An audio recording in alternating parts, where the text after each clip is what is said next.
Welcome po sa aking YouTube channel. Sa mga hindi pa po nagsusubscribe, please click the subscribe button po. At huwag kalimutang i-click ang notification bell para ma-update po tayo sa mga new upload videos. Ayan po, today po ay magluluto po tayo ng ginisang gulay. At ang ating mga sangkap ay syempre po yung available lamang po sa ating rep. Huwag na kayong maghanap kung may kulang po. Ayan po ang ating okra. Ayan po ang ating sitaw. Ayan po ang ating sitaw. Andyan po ang ating talong, bawang, sibuyas, luya. Andyan po ang ating kalabasa, ang ating kamatis. At syempre po ang pansahog natin ay ang ating manok. Syempre po nandyan po ang ating patis, mantika, ang asin, black pepper at ang ating magic sarap. Yan po ang ating mga sangkap sa ating lulutuing ginisang gulay po.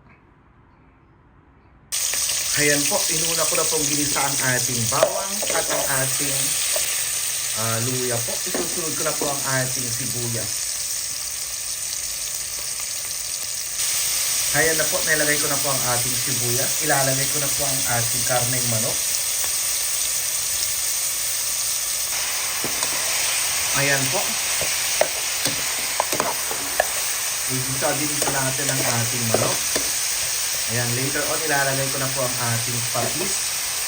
Ayan. Ayan na po. Nilagyan ko na po siya ng patis. Ginigisa po natin sa patis ang ating manok po. Ayan.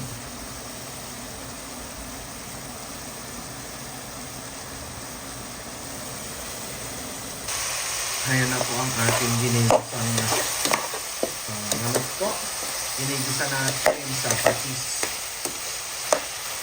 Ayan.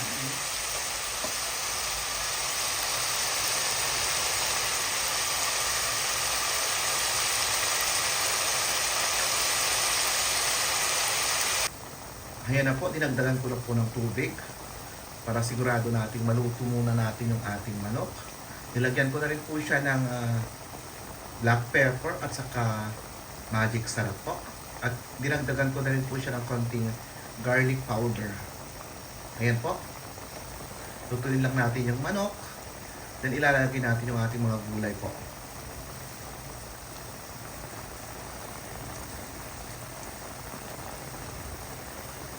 Ayan po.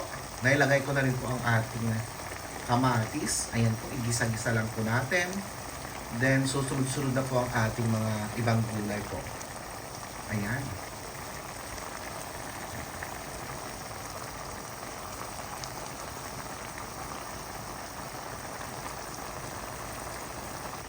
Ayan po, naisunod ko na din po ang ating kalabasa. Ayan, pakuluan lang po natin ang ating kalabasa at susunod ko na po yung ibang mga gulay. Ayan po. Yung templa po niya ay okay na po, natemplahan ko na siya. Pero baka mamaya matiba yung lasa niya dahil sa mga gulay. Ayan po, tikman ulit natin siya mamaya.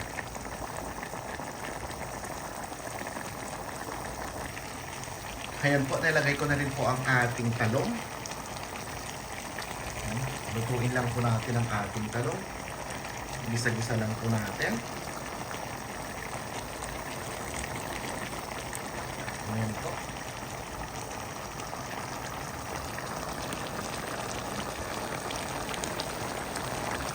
Ayan, takpan natin para maluto na siya.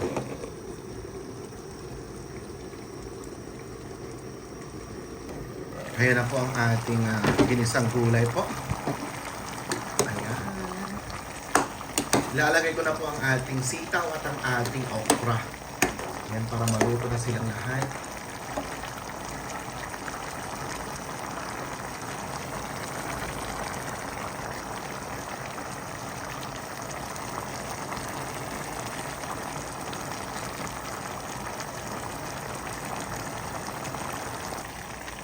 Ayan po, nailagay ko na rin po ang ating sitaw. Ayan, yan na po ang ating kalabasa, ang ating sitaw. Ayan po. At syempre po ang ating talong, nandyan na rin po. Ayan, ang ihuli ko po yung ating okra.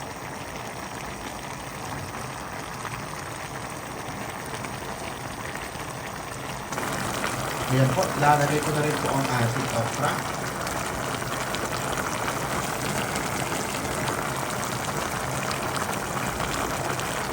Ayan na po ang ating okra.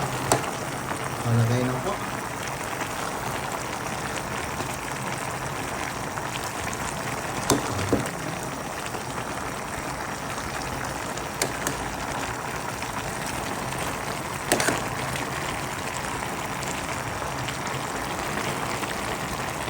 Ayan na po.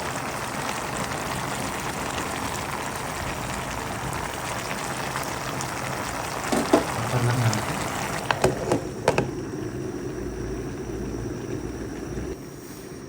Ayan po, ito na po ang ating finished product po. Ang ating ginisang gulay. Titikman po natin kung okay na po yung lasa niya.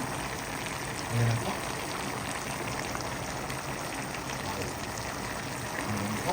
Mapaparami na naman po ang ating kain.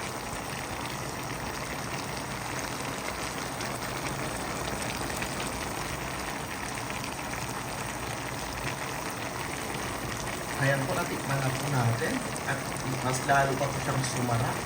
Dahil sa mga gulay po, tumanis po. Dahil siguro sa ating mga kalabasa po. Ayan po ang ating ginisang gulay po. Ayan, kainan na.